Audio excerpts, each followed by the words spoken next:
Dr. Tenpenny, let's talk about flu shots a little bit. In the last 10 years, it's become a must. Everybody has to get a flu shot in late summer or fall, to the point where employers have nurses come in so that we don't have to go to the doctor's office.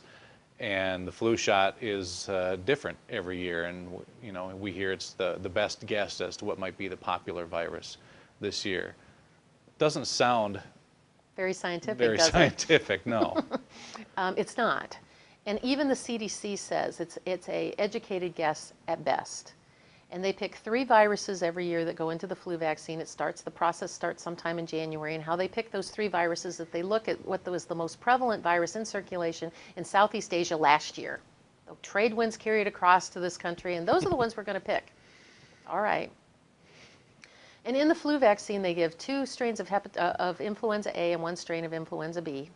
And so those 3 viruses, and they sort of, some years you'll have these 2 will stay the same and they'll change this one, and next year they'll just change this one. Never do they change all 3 of them. Which again, why do you have to get it every year if you just got that one last year? The U.S. government is the largest purchaser of vaccines in the world. They spend more money purchasing and developing vaccines than any other country. The U.S. government. The Center for Disease Control, the CDC's annual budget, more than 32% of their entire budget is on vaccines, and a big portion of that is on flu shots. And it's interesting to me how they don't seem to know the science when it's out there. There have been very large epidemiological studies that have been done by a group called the Cochrane Collaboration.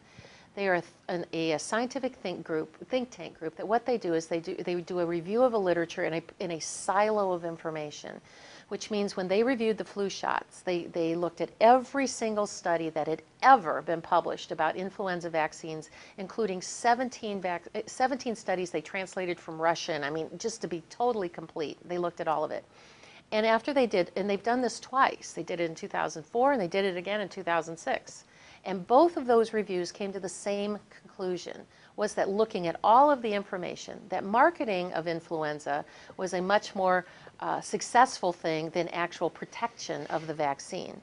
And they found that in all 3 populations that are now getting the vaccine, the flu shots, infants that's starting at 6 months of age and little kids, the young population, the middle-aged adults that ostensibly have to get it to keep them from getting sick so they don't miss work, and the geriatric population. In all 3 of those populations, they found that the flu shot was no more effective at keeping you from getting the flu than a placebo, than a sugar pill.